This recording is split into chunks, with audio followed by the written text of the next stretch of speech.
E por último, o time, né? O São Paulo poderia ter vencido o Corinthians ontem, não fez uma grande apresentação, quase não chutou no gol no primeiro tempo. Aliás, na primeira finalização real em direção ao gol, o São Paulo fez 1-0, e a partir dali o São Paulo melhorou no jogo. O São Paulo foi soberano da partida, da fase final do primeiro tempo até metade do segundo, quando o Corinthians foi por tudo ou nada e começou a exercer uma pressão maior e o São Paulo não conseguiu sair dela. E o Crespo botou em campo o Pablo Maia ao invés de pôr um outro zagueiro, e ele disse na coletiva, a ideia era fechar a passagem.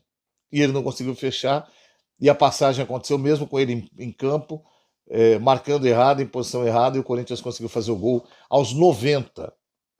Aos 90. Primeiro assim, empatar lá, ok, tá dentro. A perspectiva era pior, porque do jeito que o São Paulo estava, imaginava que o São Paulo fosse perder o jogo lá. O São Paulo quase ganhou, mas precisa corrigir alguns erros para não tomar gols como tomou no finalzinho ontem. E algumas correções de rumo no São Paulo em campo passam pelas decisões do Crespo, que não está em grande momento, especialmente na produção ofensiva. O Crespo já tentou duas maneiras do time jogar no ataque e o time é muito estéreo. O time marcou 2 gols no campeonato. É muito pouco. Porque nos 3 jogos em que participou, teve imensas dificuldades de criar situações de gol. E aí tem gente que fala, falta um meia. No ano passado também não tinha esse meia, o São Paulo criava mais situações de gol. O que precisa é voltar a juntar partes. Que foi uma coisa que aconteceu ontem depois do gol do São Paulo. O São Paulo se tornou mais compacto. Não acho que ele devia ter aberto mão dos 3 zagueiros. O que eu acho, a correção que ele tinha que ter feito é, com 3 zagueiros, ele precisa de jogadores pelos lados que avancem até o campo de ataque.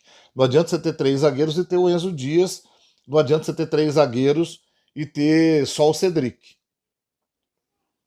Você tem que ter Mike de um lado, o Wendel do outro. Os dois trabalham mais à frente. E aí, com 3 zagueiros e alguém de volante que pegue, pode ser até o Pablo Maia nessa, porque ele já fez isso, para dar um primeiro combate até que o time adversário chegue e encontre uma linha de 3 lá atrás. Eu vi muita gente que criticou o Crespo porque ele não mudava de convicção, dizendo que o São Paulo jogava defensivamente. Não. Jogar com 3 zagueiros não necessariamente é defensivo. 3 zagueiros muitas vezes propicia que o time seja mais ofensivo. No entanto, ele fez 2 jogos seguidos com 2 zagueiros só. E na formação de ontem, eu acho que Arboleda e Alan Franco é a zaga mais titular que o São Paulo tem, mas tem